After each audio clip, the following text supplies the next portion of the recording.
So what the hell is happening to Terra Luna Classic? It's absolutely surging in price. Of course, it was once a top 5 cryptocurrency project, but ended up losing $40 billion of market cap in just 3 days. And it also helped to take the entire cryptocurrency market down another $400 billion in its crash. It had its original founders abandon ship, and all of its original developers also abandoned ship, moving over to the new and improved Terra 2 token. As you already know, the crypto world is different. The Terra 2 token has actually been slowly falling from its $14 airdrop price all the way down to just above $2. And in fact, it's now just the 221st largest cryptocurrency by market cap. Whereas now the old ghost chain, Terra Luna Classic, have had the abandoned community called the Terra Rebels steering the ship, trying to get the Luna Classic token back up on the chart. And the craziest stuff's happened this week is it's actually working. The Luna Classic token is the biggest gainer of the week, reaching a peak of 160% returns. That's crazy, especially in this market. Even the failed algorithmic stablecoin back up over 200%. And ironically, the abandoned blockchain Luna Classic has just overtaken the new and improved Terra Luna 2 token in the coin market cap rankings, ranking at 213. So why the hell is Terra Luna Classic surging? Is this the beginning of the journey back to a $40 billion market cap? Should we buy some? Ride that wave, real nice, a juicy 10, 20x return? Or should we avoid it at all costs? Well, if you kindly hit that like button below for me, I'll tell you my thought, combined with a lot of research, mostly research and a little bit of my thoughts. Let's jump in. So Luna Classic may have the most loyal fans in the entirety of the crypto universe. Why? Well, I mean, the coin crashed over 99%. And natural selection really takes care of anybody who's not personally vested or loyal to this chain. But the few thousand surviving holders of the Luna Classic token are real loyal. And they call themselves the Terra Rebel. They've now commandeered the steering wheel of this original blockchain and plan to return it to its all-time glory. And as of this week, it's really working well. People are going crazy on Twitter for it. Luna Classic is pumping. Terra Rebels have come up with a new roadmap. Let's see where it goes. But what is this roadmap? And does it stand a chance against the Terra 2 token? Well, this surge is coming from a few events that are all aligning all at once. First of all, the community is now a true democracy, and they've been using proposals on how they want this community to rebuild from the ground up. 3 important votes have recently passed, giving them a lot of hope. The first big one was Proposal 3568. This proposition was to burn or tax 1.2% of every single transaction on the Terra Luna blockchain.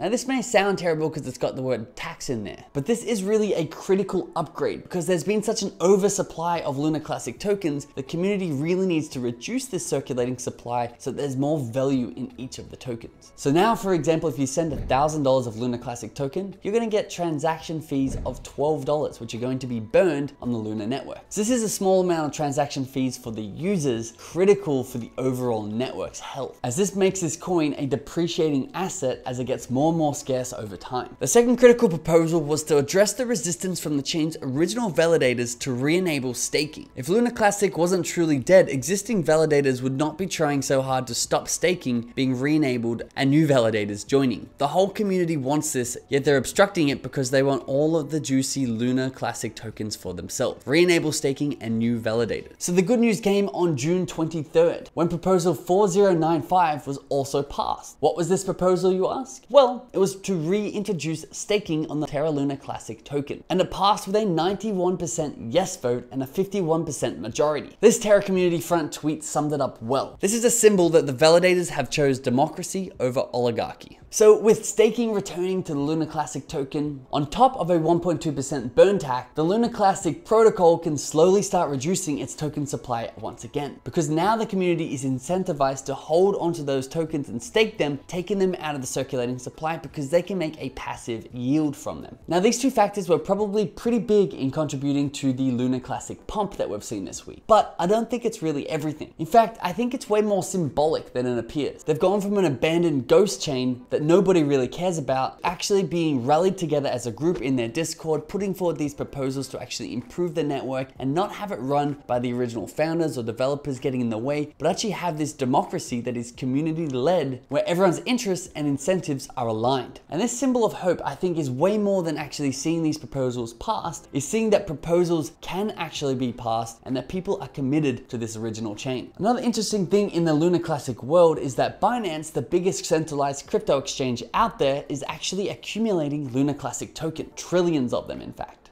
Now, Binance actually lost $1.6 billion in the collapse of the original Luna Classic token. And CZ, the founder of Binance, has been really vocal in saying that they should never have forked the token, but actually implemented burn mechanisms like we're seeing now in order to reduce the overall supply. Reducing supply should be done via burn, not fork in an old date, abandoning everyone who tried to rescue the coin. Now, Binance has been accumulating this Luna Classic token at an impressive rate, and they now hold almost 2.5 trillion Luna and 836 million USTC. The rumor is also that they moved another trillion Luna Classic tokens on May 28th to another wallet, making them hold over 3.5 trillion tokens overall. Now, why the hell would they do this? If this is an abandoned ghost chain that doesn't have any utility or any future to it, why would they be accumulating? Do they know something that we don't? Maybe. Now, while Luna Classic is absolutely soaring, Terra Luna 2, the new and improved token that their founders have moved over to and it's meant to be the next thing, basically just the same thing over again. Also, the founders weren't supposed to get any of the airdrop, and they did. It's getting messier and messier. And this week, it got even messier once again. Not only is the SEC and the South Korean police after the founder Do Kwon, Anonymous actually came out saying that they're going to be exposing his lies. On Sunday, a video purportedly coming from the anonymous hacker group rehashed a laundry list of Do Kwon's alleged wrongdoings, including cashing out $18 million